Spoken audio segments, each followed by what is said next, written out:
Puppies for Parole program is a program that benefits not only the dog, but benefits the offender. We have a relationship with a shelter, local shelter, and our job is to socialize the dog, to get them used to people, used to different situations, used to other dogs, and to make them a more adoptable dog, make them better suited for someone to adopt and have as a part of their family and in their home. And it also benefits the offender. The offender is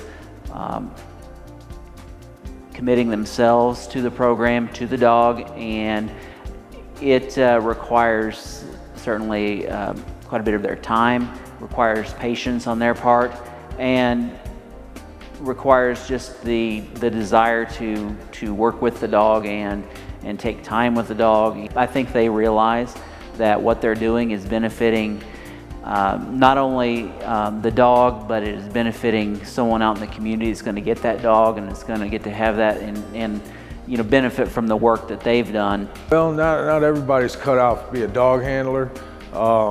There's a few that's chosen, you know, and it's a real privilege to be able to do that. You need to be able to be, you know, have patience with the dogs and be able to work with the dogs, you know, and take out time. We take the dogs with us, you know, to our classes and our meetings and to work sometimes, and spend a lot of time with the dogs and groom them a lot. And you know, they sleep in the same room with us and everything, and so they get real accustomed to us. I'm getting the, let's see, it's kind of a bond, and I feel like it's my child, so I get a sort of a connection through that. It makes me feel happy to know that the dogs might go to a better home. They have a better chance of being adopted if they have the training under their belt. I like seeing her progress with tricks. I like taking her on walks, and I like having her around all the time.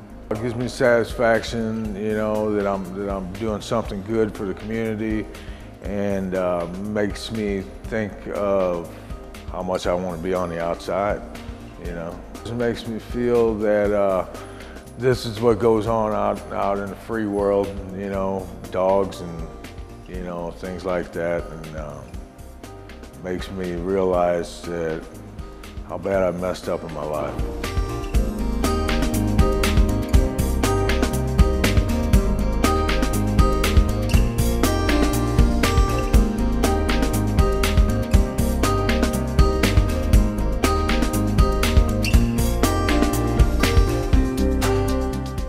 Participants basically are getting the tools to, when they get back out into society, they can strengthen the relationship with their children and their spouses. They've been away for a while, so they basically have the visits. This kind of teaches them to use other tools like conversations, letters, go in depth on stuff, get the relationship with the kids that they need. They need to also get out and be more involved in their children's lives, be it their extracurricular activities, their homeworks, their friends they hang out with. It basically gets them back in their lives when they get back on the outside, because they're pretty limited in here, but it gives them the tools to do something now to build that foundation. I think the Inside Out Dads program, I think it's a good class to prepare you to get ready to go back to the streets. What I'm learning out of class is different ways to deal with my feelings and how to deal with my child when I get back out there, and just to be a better person than what I was when I came in.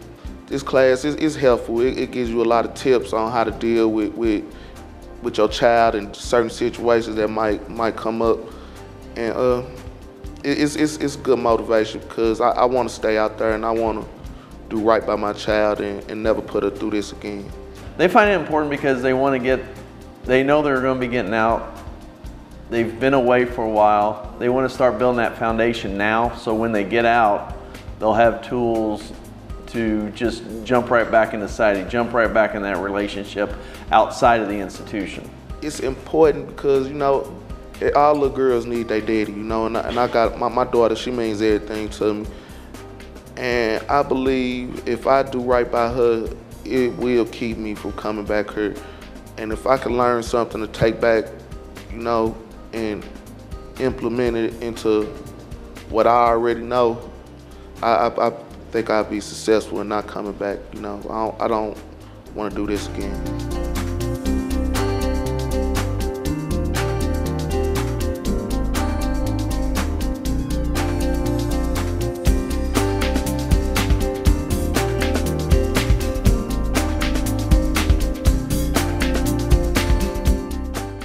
Pathway to Change is a cognitive skills program which is brought in the early 2000s. It basically is to help offenders to be able to assess their personality learning styles and help them to basically understand why they sometimes make correct choices, why sometimes they make incorrect choices. It focuses on activities in the classroom because many times the different color groups, learning styles are left out in a traditional learning system. So the activities bring all of the different learning styles together and they tend to learn very well. The most I enjoy about it is that it's relaxed and we don't have to come in here really and stress too much about tight structure. I like the activities they're doing.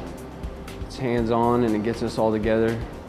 And it seems like it makes it a better setting to learn in whenever it's hands-on like that. It's teaching me more about myself and sort of my pathway where I need to be going in life. It actually helps them to forgive themselves a little bit for some of the poor decisions that they've made, because many offenders feel like that there's something wrong with them and that they can't be fixed. This actually, Pathway to Change helps them to understand why sometimes they've been overwhelmed and they made poor decisions. And so in the future, when they know their strengths, weaknesses, those kind of things, they tend to make better choices in the future. And the department-wide, there actually has been lower recidivism with offenders who go through Pathway to Change. It's kind of letting me know what path I was on and what my needs are going to be and what best suits me so that I can change the path I was on for when I get out.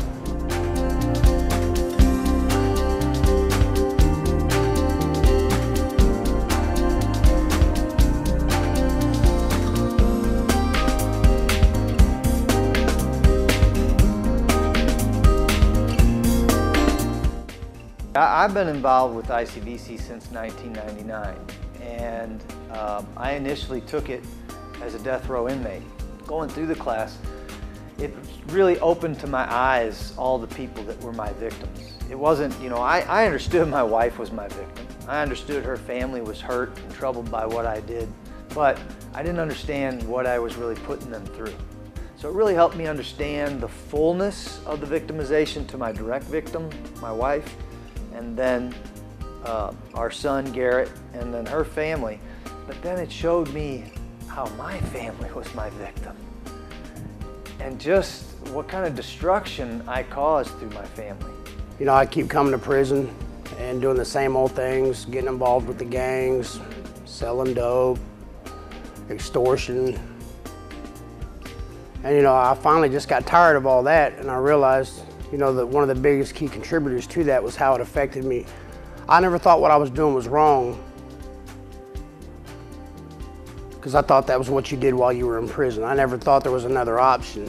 When I came into the class, I mean, I understood that the class was focused on the victim. And, you know, I was a petty thief and a drug dealer, and I never really thought of myself as a victimizer. I never seen past the act of the crime to the harm that it caused the society and public and my family. And ICBC helped me open my eyes to see the harm I'm really causing. You know, I've been a criminal since I was a kid. I'm 35 years old, but I have alternatives now. I know every time I do something, the impact that it's going to have on people around me. Going through ICBC, it gave me the ability to answer these questions, to have this interaction with my family, and then hopefully to give me empathy to see really what my wife's family is going through. But now I realize none of those choices that I've made in life were just affecting me. They're always affecting other people. So ICBC really gives me a good understanding that, you know, I'm not walking this thing alone.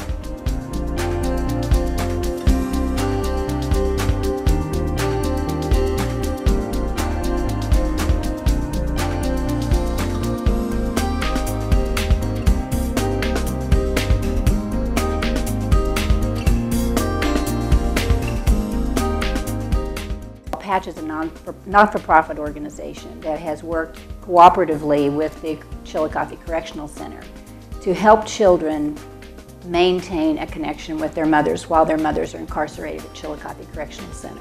What we are able to provide is a more private space and place for children to visit with their mothers. And it's each mother has their own room for visiting. It's a 4-hour visit. And it's supervised by Patch staff and volunteers. The main focus is for the children and the mother to have time together. It's not for grandma to come in, it's not for any other adults or caregivers to come in with the children. It's just a special time for the mom and the children to have together. You get to see your children, you get to continue to keep that bond going that you had. We had a wonderful bond at home, and then this time that I have to be here, we'll be apart, but now we're able to keep it connected. If it wasn't for the Patch program, I wouldn't be able to see her. Having these visits is going to make it so much easier just to transition back into home life. Without them, we would have made it, but it's so much easier. I mean, we live for these visits. I know Hannah's like, have you got those Patch support classes in? And I'm like, I go to each and every one of them that I can so that I can come. So it makes our visits on time, and I get to see her once a month pretty much. Following a Patch visit, the mother can have another Patch visit, but first she must attend 3 of our support group meetings. We offer support group every Monday night, once a week, and they are interactive discussion groups that we discuss issues that relate to parenting and caregivers and just anything the mothers want to talk about. I always have something prepared, but we always look to their issues first and talk about those. I'm very appreciative because without these, I wouldn't be able to see my mom, and I'd just be able to talk to her on the phone. And you know, I mean, you're recorded and people are listening to you all the time on the phone. So you can't really be as open, but like with these, I can talk about everything from boys to school and cheer. And I think because of this, I started talking to my mom a lot more. She's the only one who I tell everything.